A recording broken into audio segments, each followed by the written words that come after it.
شانتی کے پیغام کے ساتھ سمنتور حاضر ہے۔ یہ زمین اپنی زمین ہے، یہاں رہنے والے سارے لوگ اپنے لوگ ہیں۔ آج ہم بات کریں گے حکومت کی تاریخ پہ کہ حکومت کیا ہوتی ہے اور تاریخ میں حکومتیں کیسے بنیں۔ حکومت کیا ہوتی ہے اور حکومت کیوں ضروری ہے؟ جب کبھی لوگ ایک معاشرے کی صورت میں رہیں تو وہ ایک سماجی معاہدے میں بندھے ہوتے ہیں۔ تو پھر کون ہے جو یہ یقین دہانی کرے کہ سب لوگ اس سماجی معاہدے کی پابندی کریں گے؟ اور اگر سماجی معاہدے کی کوئی خلاف ورزی ہوئی تو کون اس کی سزا دے گا اور اس سماجی معاہدے میں رد و بدل کرنے کا اختیار کسے ہوگا؟ تو یہ کام جو ادارہ کرتا ہے اس ادارے کو ہم حکومت کہتے ہیں۔ بہت عرصہ پہلے انسانی معاشروں میں جو شخص سماجی معاہدہ تشکیل دیتا تھا وہی اس کا نفاذ کرتا تھا۔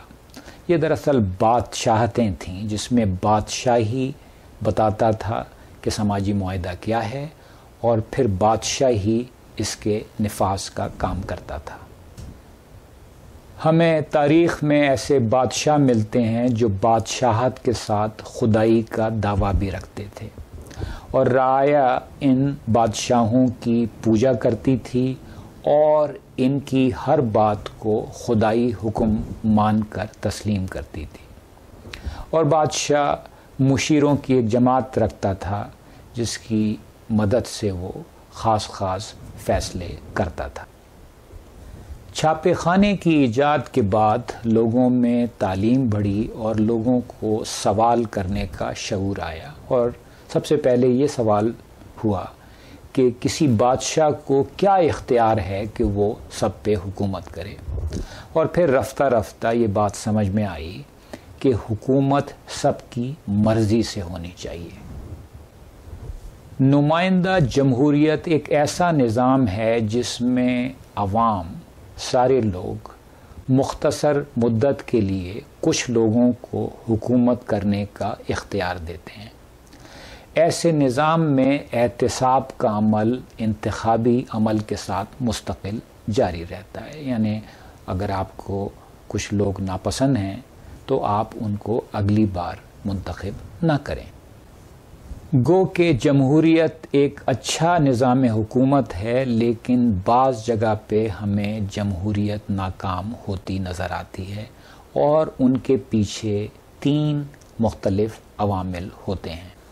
اول، معاشرے میں زیادہ تر لوگ بے شعور ہوں اور انہیں یہ معلوم ہی نہ ہو کہ انہیں اپنے حکمرانوں سے کیا توقعات رکھنی چاہیے۔ دوم، حکومت کے اندر احتسابی ادارے کمزور ہوں اور حکمران اپنی کمزوریوں کو آسانی سے چھپا سکیں۔ اور سوم، انتخابی عمل ہی ایسا ہو کہ جس میں صرف مخصوص لوگ انتخابات میں شرکت کر سکیں۔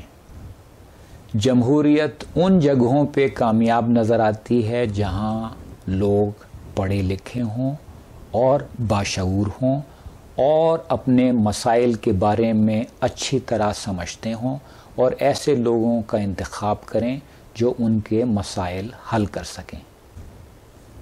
انسانی ترقی کے ساتھ ساتھ معاشرے بھی تبدیل ہوتے رہتے ہیں، اور اس تبدیلی کو سماجی معاہدے کے اندر سمونا بہت ضروری ہوتا ہے۔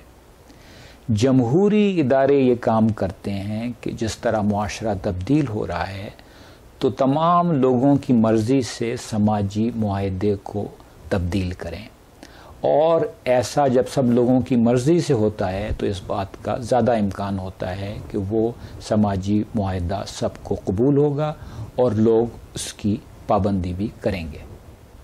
اور آخر میں کوئی بھی شخص جو روز عنقریب آنے والی اپنی موت کے بارے میں سوچتا ہے کسی دوسرے شخص سے نفرت نہیں کر سکتا۔ ایک خوشگوار زندگی گزارنے کے لیے آپ بھی یوں ہی سوچیے۔ زندگی رہی تو اگلے شو کے ذریعے آپ سے پھر ملاقات ہوگی۔